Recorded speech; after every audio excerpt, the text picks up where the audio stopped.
order. One more minute, or are we on time? 6 o'clock. Okay, I'll call the public hearing to order.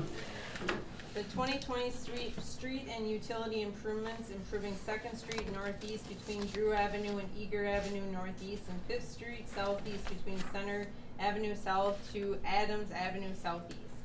Following the public hearing at 7 p.m. council meeting, the city council may consider a resolution of adoption of the assessments. Certificate of mailing notice was certified on January 14, 2020 to all property owners within the proposed improvement area of the public hearing on February 10th, 2020 at City Hall, Council Chambers. And that's when we initially told you about about the improvements that were gonna happen.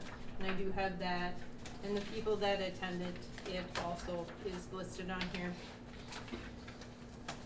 The bid was received on Monday, July 13, 2020, and the bid was awarded to WW Blacktopping on July 13, 2020. Assessments were based on a benefit analysis. This method of calculating assessments has been approved in the City of Medelia's Special Assessment Policy dated August 13, 2018. There are 20 parcels affected by this assessment.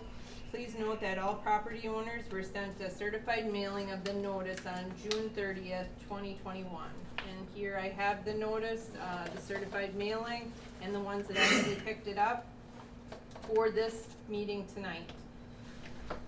The following items are here tonight for your review. So certificate of mailing for the improvements on February 10th, 2020. Copy of the letter and notice of the public hearing of assessments, July 12th tonight, and certified mail receipts, and then also assessment roll. Financial impact, the total proposed assessments, total of $140,850. Total cost of the project is $587,947.35. Assessment shall be payable in an equal annual installments extending over a period of 10 years. The first of the installments to be payable on or before the first Monday in January 2022 and shall bear interest at the rate of 3.65%. Tonight we have City Engineer Adam Jacobs to discuss the project and where we actually sit. Yeah, so right now the project is basically completed with the exception of the grass growing. I know right now there's weeds growing up in the boulevards. Contractor, we still got it open. We're still withholding money from them.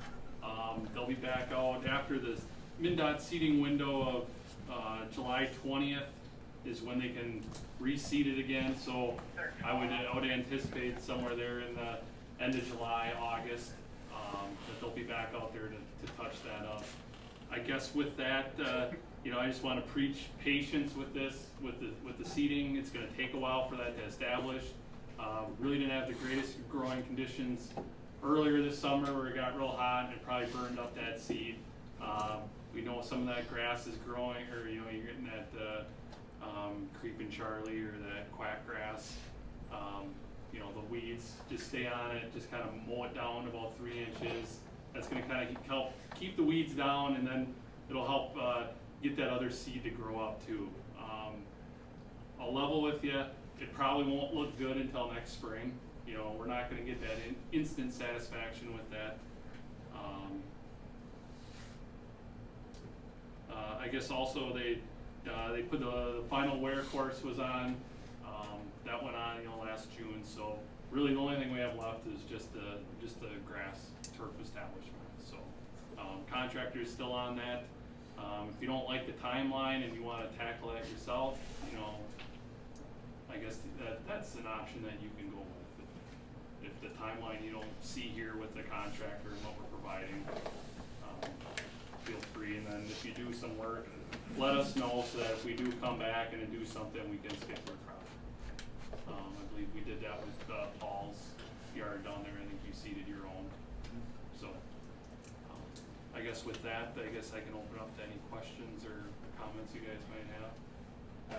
I got the bottom corner of my driveway where I believe it was the city dug up a corner of my asphalt in order to make a repair to like a clean out for the sewer drain right on the property line. You're up on Second Street? Yep. Okay, idling, Yep. right? okay. So Um, just a little bit of, a little patch on there that. About a 3x4 is where it's missing right now. Sure. So you're just looking at that patch back.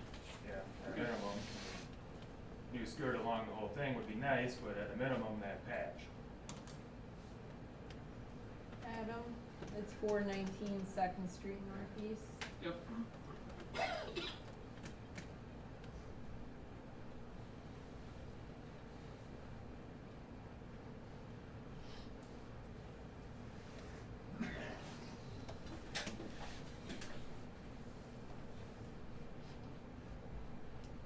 Adam, was the original seeding hydro mulched or not? Yes, it was. Are they planning on hydro mulching again? I don't know what they'll plan on doing the second time. I'll encourage them to do a drill seeding to get in there. I mean, sometimes, you know, you don't want it to necessarily disturb. There is some of it that is Right. growing. Fortunately, if the, you know, the weeds kinda take over, that gets hard, but, you know, over the winter time, that'll knock all those down, and then a lot of times that's when, next spring is then when you see that new growth coming, is once those, you know, the bad grass, I don't know what we wanna call it, but, that'll die off, and then the new stuff will come up the next year.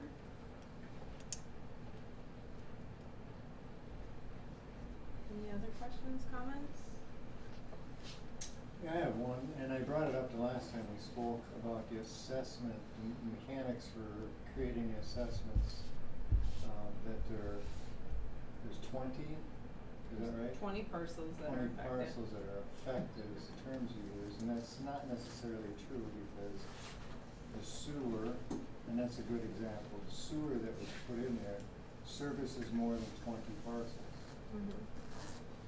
Like, And every home that flushes into that pipe should have a equal assessment to that, rather than just the 20 so if your people. pipe is hooked onto, like, say, Center Street or. I get that, it's confusing and it's obviously, but it's the truth in the matter. If we lived on a dead-end street and we were talking about the pavement assessment, exclusively used by the people that live on that street.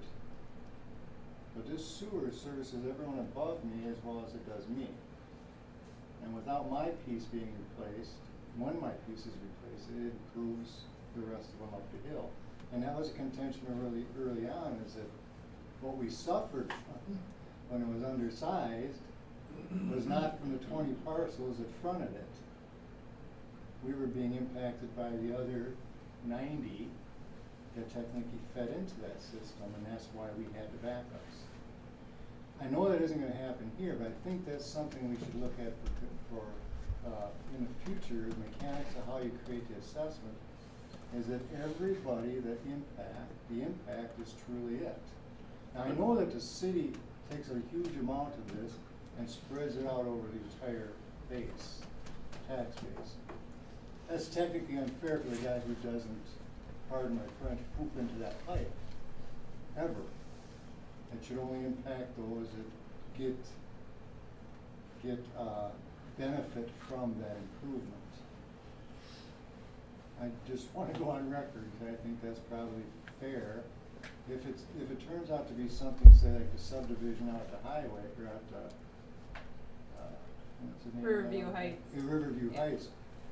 That's a huge impact to get water out there. They should carry a larger rate of it than say I will on my water bill. Because it's selective or unique to their service. So you can look at that two different ways, though.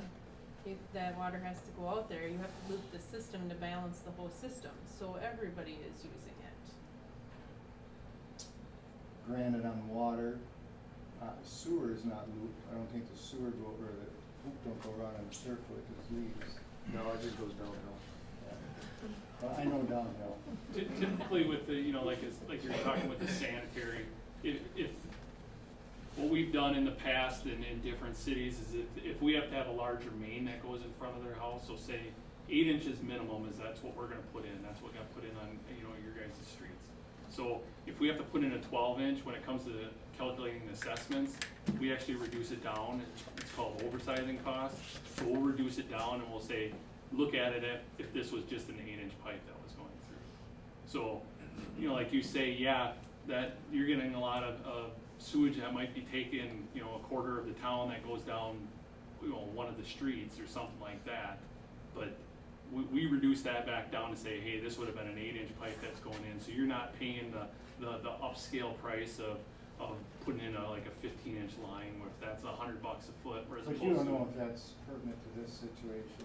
in this one, we put in an 8-inch line, so I mean, really, there was no oversizing on this, and that would have been the minimum size that we would have put in anyway. See, and Paul, when they did my street on, First Street, they did upsize it to 12-inch, and the city did pick up that. And it used to be about, what was it, 7 years ago, they changed to, cost benefit analysis. Back then, it was by the running foot of your address. So some people that had large corner lots got, billed more, but the city did pick up the difference from going to the 12-inch versus the 8-inch. So I didn't get assessed for the extra capacity that was needed at the time. But, yeah, so, and I don't know, I just paid my assessment, and that's one of the reasons I ran for council at the time was, I thought the assessments were too high on my property along with my taxes, and I still haven't got them changed. But I did get my assessment paid off. I do think there's room for looking at the mechanic, because obviously in a sewer, the frontage, the length of the frontage has nothing to do with the toilet. Number of toilets might have more impact than the length of the frontage. And I'm saying the number of toilets on a pipe makes a difference to cost analysis. And it's something we ought to consider if we're gonna be true to everyone paying their share. I'm not arguing about the cost of the assessment, it is what it is. Right. But I think going forward, it's only fair that you consider it's not necessarily not complicated. I get it, it's probably really complicated, but I have Well, 2 toilets, yeah, that's $3,500 a piece. And with the benefit analysis, it's looking at what benefit you're getting there, because in all reality, you have one service, your neighbor has one service that's going there, you all have equal amount of services that are going across there. So really, the share of that sanitary water should be the same for that.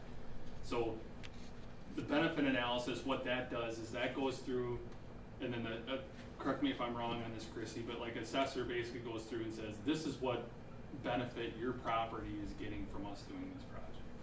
The other way that it used to be done in the past was it would be based off of a footage thing. So we'd take the front footage of your house, and then we'd take that, okay, now you're getting sanitary sewer, and then we'd go out and we'd say, okay, well, according to the ordinance, it would say that you're getting assessed, say, 50% of the sewer, and then you're gonna get, 50% of the water that goes in front of there, and then the street, a whole bunch of percentages that you go through it, and then it would come back with a really inflated number. That's what Mike was talking about, where now your assessment would have been, we were talking, what, 7,500, they might have been, 10,000 or more. it just depends on how antiquated that ordinance was. But if you never consider the other people on using that line.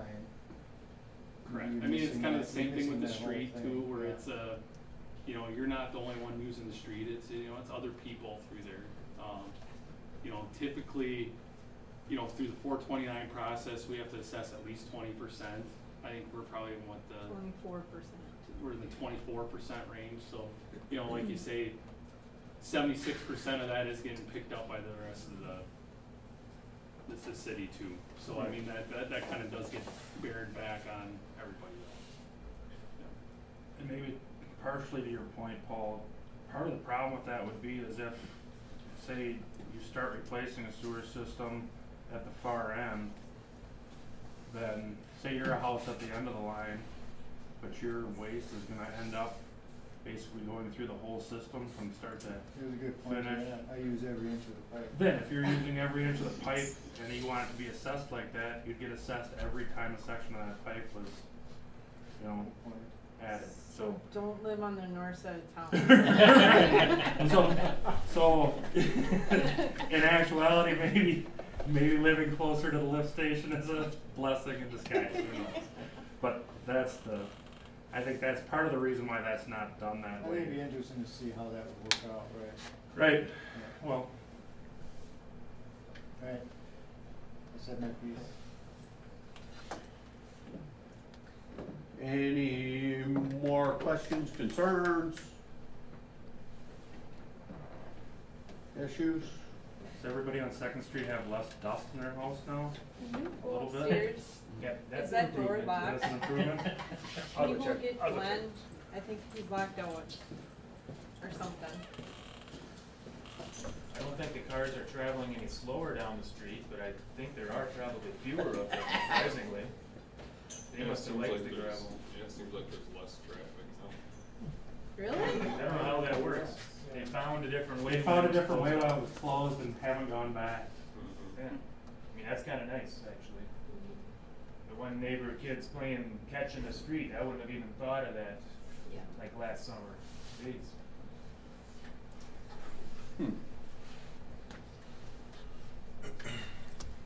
Any other questions, concerns? I think one other thing you might have failed to mention on that too is they could pay the assessment off. Isn't there a payoff date on that, and there's no interest accrued? So 30 days from, if we approve it tonight, it's 30 days, so that you can pay off the full assessment for 30 days without no interest. And then after that, then it goes to the county or the county auditor, so. But the interest stops if they pay it off at any time before the finish, correct? Yeah. So if you don't have, say you got another stimulus check in December and you wanted to pay it I off. have no kids, I'm gonna get it. But, you know, for some reason, if there was a nest egg come December and you chose to pay it off, then you'd only pay the interest until. Otherwise, you'll just see a 1/10 of it on the property tax. Yes, Yep. that's correct. Yep, but also just want to, I hope that you read the whole letter, because there is the deferment of the special assessments if you are 65 years of age or older, or totally disabled, or military. So if you guys are any of that, please come see me in that regards for the hardship that it would cause you. I don't have any of those either. It's, it's a bad deal to be healthy, isn't it? Or a good deal.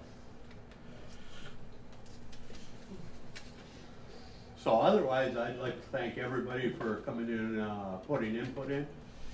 And I can't disagree with what you said, Paul. I don't know if there'll ever be something that's equal to everybody unless the city just picks it all up and puts it across the utility bills and onto the taxes of everybody. You know, so, but for those that have paid for the assessments in the past, then it wouldn't be fair to them. So. Okay. Okay, if nothing else, I'd entertain a motion to, we don't have anything else on this hearing, correct? To No. close the, public hearing. There's some, Second, I'll second. any other discussion? All those in favor say aye. Right. Opposed, same sign, motion carried. Public hearing is closed.